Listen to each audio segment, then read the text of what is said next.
நான் காலேஜ் படித்த காலத்துலேருந்தே வந்து பெரம்பூரில் தான் இருக்கேன். இப்பயும் வந்து அம்மா வீட்டில் நார்த் மெட்ராஸ் தான். உள்ளே வரும்போதே அவ்வளோ வைபாக இருக்கும். நார்த் மெட்ராஸ் தான் எனக்கு அவ்வளோ பிடிக்கும். பட் இன்னைக்கு உள்ளே நுழையும் போதே வந்து அவ்வளோ ஹாண்டிங்காக அவ்வளோ ஸ்கேரியாக இருக்குது நம்ம ஊரை பார்க்குறதுக்கு. ஏன்னா நேற்று நைட்டு நம்ம ஆம்ஸ்ட்ராங் சாரோட நியூஸ் கேட்டதுலேருந்து இன்னைக்கு காலையில் விடிஞ்ச உடனே சென்னையை பார்க்கவே வந்து அவ்வளோ ஸ்கேரியாக இருக்குது. அவ்வளோ பெரிய ஒரு தலைவர், ஒரு தேசிய கட்சியோட தலைவர் அசால்ட்டாக ஒரு 6 பேர் வந்து வெட்டி போட்டு போயிட்டு இருக்காங்க. இந்த தைரியம் எங்கெங்க வந்தது? ஆல்ரெடி அவர் இழந்தாச்சு, அதுவே அநியாயமான விஷயம், மனசு பதறுது.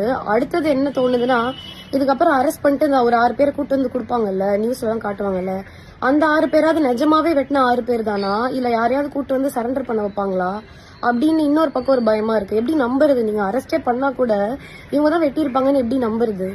ஏன்னா சும்மா ஒரு கோவத்துல அப்படியே வெட்டிட்டு போனா அது வேற, அதுவே தப்பு, அது வேற கதை. பட் இவ்வளோ கோல்டு மர்டரு, இவ்வளோ பிளான் பண்ணி பெரிய ஆட்கள்